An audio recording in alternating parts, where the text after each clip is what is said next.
Daddy, Ah, ano pagkain natin ngayon? sardinas na lang tsaka itlog. Okay na yon.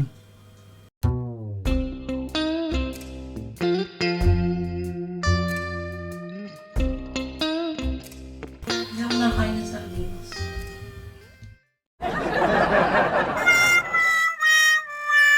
Crispy pata na lang pala.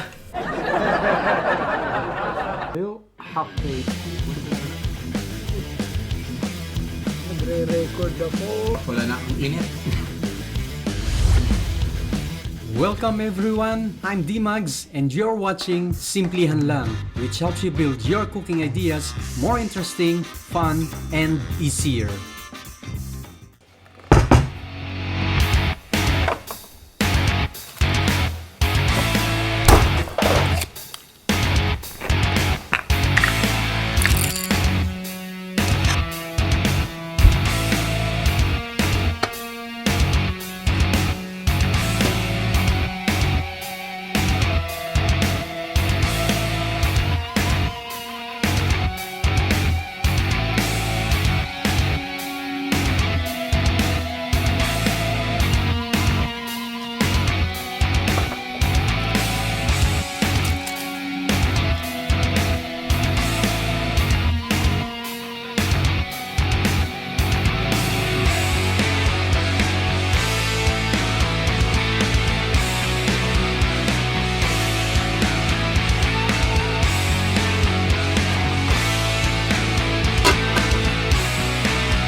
Alright, we are just a little halfway over, and if you find value in this video, can you hit that like button for me?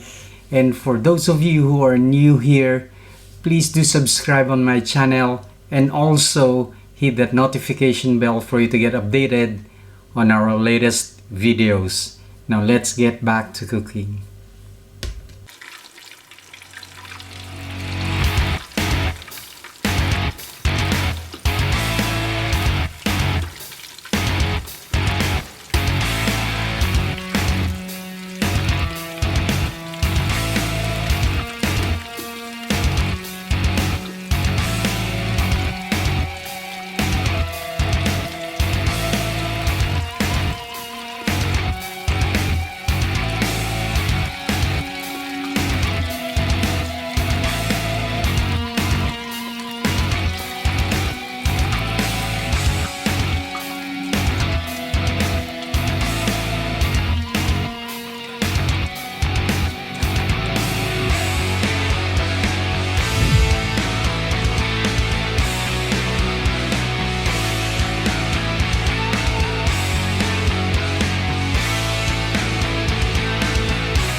So, there you go mga kasimplihan. Sorry, pagod pa.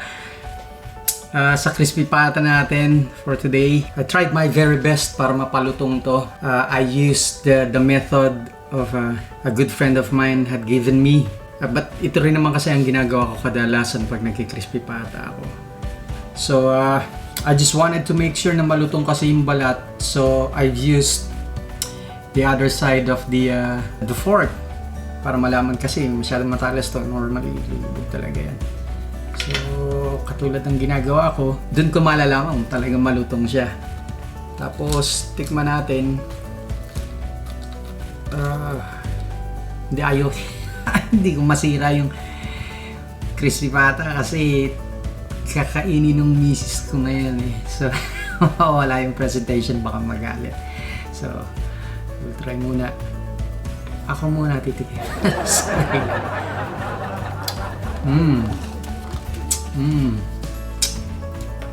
Napaka-crunchy niya. Rice. Hindi na ako gumawa ng I'm sure you have your own preferences pagdating naman sa mga sausawan, sa mga suka-suka. Ito kasi yung paborito kong suka. Kita niyo ba? Yung pinakurat, binili ko lang sa isang nagtitinda dyan na Filipino. Meron dyan nagtitinda talaga ng pinakurat. You can call me. Sabihin ko na lang yung story niya. Plus rice. Ang sarap. Tikman ko lang yung meat. Tikman ko muna yung meat. Sandali. Naririnig niyo ba yung lutong? Napakasarap niya. Pumasok yung alat sa meat tsaka sa balat.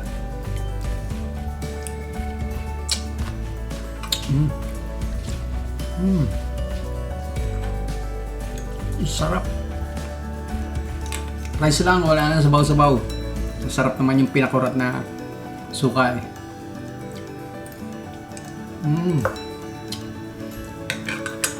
Sarap. Tsaka yung paborito ko. Pickles. Gustong-gusto ko yan. Sarap kasi yun eh.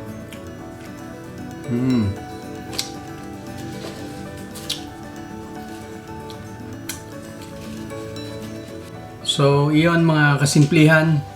Hanggang dito na lamang po tayo at gutom na rin yung aking esposa.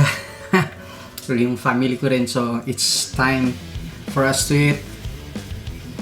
Sa mga subscribers ko po, maraming salamat sa pagsubaybay at patuloy na pagsubaybay sa aking channel. Sa mga bago po dito, please smash that subscribe button. And also hit that notification bell para maging updated po kayo sa lahat ng mga videos na gagawin namin in the future. Shoutout Monday, malapit na. So, send me your message. So, hanggang dito na lang po. Muli po, ito si D-Mugs na nagsasabing mas mabango, mas masarap kainin.